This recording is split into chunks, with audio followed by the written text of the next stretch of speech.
எல்லாரும் எப்படி இருக்கீங்க? எல்லாரும் கிறிஸ்துக்குள்ள நல்லா இருக்கீங்கன்னு நம்புறேன். இன்னைக்கு கூட உங்ககிட்ட நான் ஒரு வேத வசனத்தை பத்தி சொல்றதுக்காக வந்திருக்கேன். சங்கீதம் 65:2 என்ன சொல்லுது அப்படின்னா, ஜெபத்தை கேட்கிறவரே மாம்சமான யாவரும் உன்னிடத்திற்கு வருவார்கள் அப்படின்னு சொல்லி ஏசப்பா சொல்லியிருக்காங்க.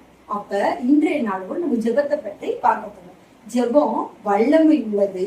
ஜெபம் மலைகளை கூட என்ன செய்யும்? பெயர்க்கும். ஜெபம் முடியாத காரியங்களை முடிய பண்ணும். ஜெபம் மிகப்பெரிய காரியங்களை, அசைக்க முடியாத காரியங்களை கூட என்ன செய்யும்? அசைக்க பண்ணும். நம்ம அதனால ஒவ்வொரு நாளும் நம்ம வாழ்க்கையில ஜெபிப்பதற்கு நம்ம ஒருபோது என்ன செய்யக்கூடாது? மறந்து போகவே கூடாது.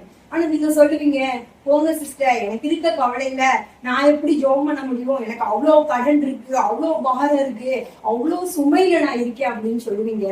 ஆனாலும் நீங்க இந்த சுமைகள், கடன், கண்ணீர்கள் எல்லாவற்றிற்கும் மேல ஒரே ஒரு நாளைக்கு 24 hours இருக்கு பாத்தீங்களா, அதுல ஒரு நாளைக்கு ஒரு 5 நிமிடமாவது நீங்க என்ன செய்யுங்க?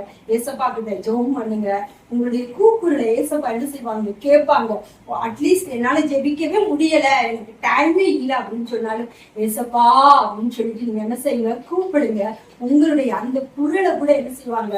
அதை கூட ஏசப்பா உங்களுடைய பெருமூச்சை விட ஜெபமா கேட்டு ஏசப்பா உங்களுக்கு என்ன செய்வாங்க?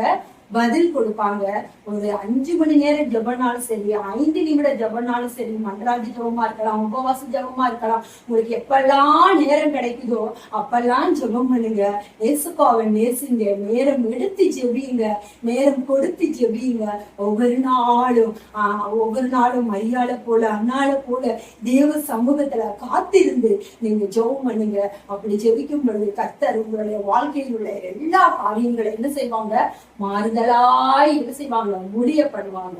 ஓகேவா மை டியர் ஃப்ரெண்ட்ஸ்? அதனால ஒவ்வொரு நாளும் நீங்க வாழ்க்கையில ஜெபத்தோட ஆரம்பிங்க. ஏசப்பா ஜெயத்தை கொடுப்பாங்க. Thank you my dear friends. இந்த தேவ செய்தி மூலம் கர்த்தர் உங்களை ஆசீர்வதிப்பாங்க. தேங்க்யூ. God bless you.